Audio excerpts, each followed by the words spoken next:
ایک عالم دین تھے، طالب علم تھے، شیخ رحمان، مشکلات تھی، فائنینشیل پرابلم تھی، زندگی میں شادی کرنا چاہتے تھے، گھر چاہتے تھے، پیسے چاہتے تھے، خوب انہوں نے کہا کہ چلو 40 ہفتے میں زیارت پہ جاتا ہوں کربلا، اور فرات سے غسل کر کے پورے آداب کے ساتھ زیارت کرتا ہوں، یعنی تسبیح پڑھنا، یہ کرنا، وہ کرنا، لباس اچھا پہننا، سب، کیونکہ آپ کو زیارت کے آداب ہے پورے 40 ہفتے۔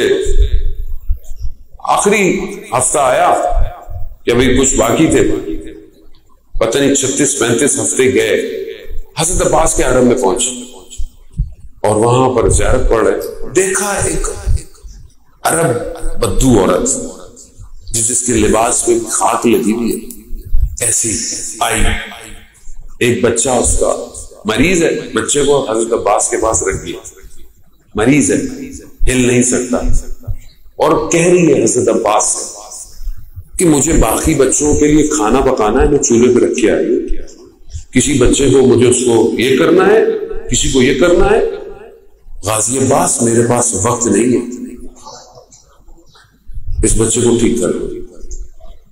کہا میں نے دیکھا کہ کوئی طریقہ، کوئی ادب، کوئی گفتگو، کوئی کچھ نہیں، ایسے کپڑے پہنے، ایسی آگے کے پاس سے بات کر رہی ہے۔ کہا میں نے تھوڑی دیر میں دیکھا جو بچہ ہل نہیں سکتا تھا کھڑا ہو گیا، اور چلا گیا۔ میں نے کہا غازی عباس 35 ہفتے ہو گئے، ادب احترام غسل کر کے میں آ رہا ہوں، یہ عورت تو شاید ایسی آ گئی۔ کہا بس آج کے بعد میں نہیں آؤں گا، اور میں نہیں کہوں گا کہ آپ باب العوائز۔ یہ ناراض ہو گئے، بہرحال چلے گئے۔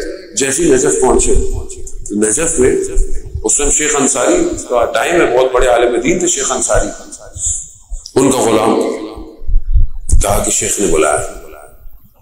اب میں پریشان کہ شیخ کو کیسے پتہ چلا کہ میں نجف کے اندر ہوں۔ میں جیسے گیا، شیخ نے مجھے ایک لفافہ دیا، جاؤ اس سے گھر خرید لو، اس سے اپنی زندگی گزارو، اس سے شادی کرو۔ میں بڑا تعجب کہ میں نے ان سے تو سوال بھی نہیں کیا، میں نے ان سے تو یہ پوچھا بھی نہیں، مانگا بھی نہیں۔ میں بھی چپ کر کے اٹھ کے جانے لگا۔ کہا شیخ رحمان بات سنو، آئندہ بادب رہنا حضرت عباس۔